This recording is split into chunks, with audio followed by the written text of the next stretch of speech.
I ached to feel while not wanting to feel anything at all. My mind begged for relief while my body longed for life. I numbed the pain while I numbed the joy, because you can't selectively numb. I originally planned on sharing this episode last week, but I couldn't. Every time I went to write down my thoughts on this topic, I froze. I was afraid to allow my mind to return to the memories of the days, months, and years I spent chasing relief from deep pain. So I stayed busy working on anything and everything but this episode. And then I realized I was doing the very thing I was going to encourage you not to do. I was numbing to prevent past pain from entering my present reality.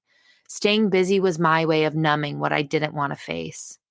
But here I am, allowing myself to feel the pain of my past while also embracing the joy of being able to share what I've walked through in hopes that you will be encouraged. So will you join me in these next few moments? Will you choose to not numb, but embrace the feelings and emotions you have right now, right where you are, in the midst of whatever it is that you're going through? We're in this together. I'm here for you. And for that reason, I want to let you into a part of my story. Numbing to cope with my pain started out innocent, almost unnoticeable, until it became unbearable. It wasn't obvious to me or anyone around me. When I was younger, I numbed through perfection and achievement. If I was perfect, if I had it all together, if I could be the best at whatever I set out to do, I would never feel unworthy, unwanted, unloved. Or so I thought. But perfection is an unachievable facade. The more I strived to prove my worth, the more unworthy I felt. I was constantly searching for the next right move to maintain my image of perfection. You can't selectively numb. When you numb to try and silence the lies that you are unworthy, you numb the whispers of truth inherent within you that you are worthy. Striving for perfection eventually manifested into an eating disorder. It quickly became the way I tried to control my world while everything was falling apart around me.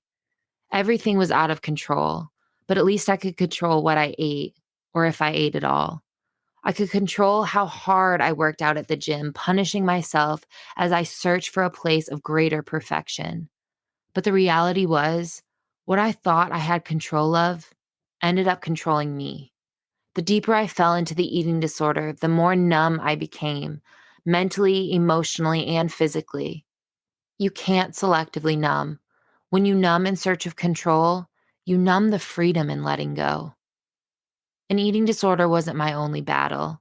I fell into a very deep, dark depression and struggled with overwhelming anxiety and panic attacks. The mental and emotional pain became far more than I could handle and far more than I could hide. I tried to numb out and escape my life in an attempt to survive my reality, and I used substances to do it. I tried to alter my state of mind in hopes that it would take away the pain, but it only intensified it. Sure, there were moments where I experienced temporary relief, but that's where the problem lies. It's only temporary. It doesn't last. Eventually, the feelings you are trying so hard to numb and hide rise to the surface stronger than they were before. Pain cannot be suppressed forever. It's a signal that something needs to be healed. I tried to numb grief, the emotional pain, the physical pain. I tried to numb the despair, the brokenness, the fear. I tried to numb out memories of the mistakes I had made. I tried to numb out and attempt to ignore the choices I was making and the very things I was doing to numb. I numbed to escape, but I couldn't escape myself. And in fact, in many ways, I tried numbing out what was already numb. My tolerance to being numb to pain eventually grew thin. It was as if the more I shoved my emotions down, the more pain I experienced, moving me closer and closer towards my breaking point. It became almost unbearable to put a smile on my face and act like I was okay. Life became even more painful than it was before I started to numb. You can't selectively numb. When you numb the pain, you numb the joy. When you numb shame, you numb redemption. When you numb to forget your past, you can't live in the present. When you numb the brokenness, you numb the ability to pick up the pieces and create something beautiful. But you can never fully numb it all away. The more I numbed, the more I longed to feel. You can only numb for so long before you're aching to feel again. Something, anything. You'll eventually search for your next fix, whatever that may be. It's a constant cycle. The truth is, our longing to numb is rooted in wanting to feel. We numb the pain because what we're really wanting to feel is joy. We want to feel seen and heard and known.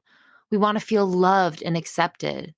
We want to feel forgiven and free. We want to feel alive. Eventually, through the help of incredible counselors and trusted mentors, I was able to see that healing was never out of reach. Through trying to numb and escape, I had placed a firm barrier in front of me to guard and protect me from the pain that was ultimately required to heal. Numbing isn't a one-size-fits-all thing. Maybe for you, it looks like overworking and running yourself into the ground.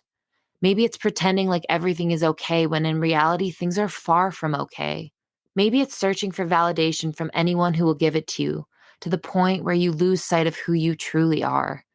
Maybe it's being consumed with social media and the next big thing. Maybe it's overspending and shopping too much. Maybe it's living a hurried life. Maybe it's through alcohol or drugs or sex. Maybe you try to change your outward appearance in an attempt to change what's underneath.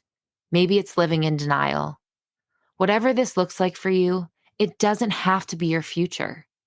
Brené Brown says we cannot selectively numb emotion. If we numb the dark, we numb the light. If we take the edge off pain and discomfort, we are, by default, taking the edge off joy, love, belonging, and the other emotions that give meaning to our lives. Your life has infinite meaning. You were made for so much more, immeasurably more. Maybe right now you're listening and thinking that choosing to walk in healing seems impossible and staying numb feels like your survival guide. Consider this. What are you searching for? If it's relief, let go of trying to hold it all together and seek the God who knows you and promises to comfort you in your time of need. If it's an escape, run hard into the arms of the God who is waiting to wrap you in his strong, safe embrace. If it's love, lean into love himself, who gave everything because he made you, loves you infinitely, and wants to have a relationship with you. If it's validation and acceptance, go to the God who fearfully and wonderfully created you. If it's freedom, surrender to the only one who can truly set you free. If it's hope, anchor yourself in the truth of God's word. If it's healing, go to the ultimate healer. If you're searching for life, go to the one who is the creator and sustainer of life itself and holds every breath you take in his hands. Stop trying to numb what you need to feel in order to heal. You can't experience healing without feeling. Relief comes when you release the need to escape. When you allow yourself to embrace the pain, you'll be able to embrace the joy. There is beauty in brokenness. There is purpose in pain. There is hope in heartbreak. You can't selectively numb, but you can choose to feel in order to heal.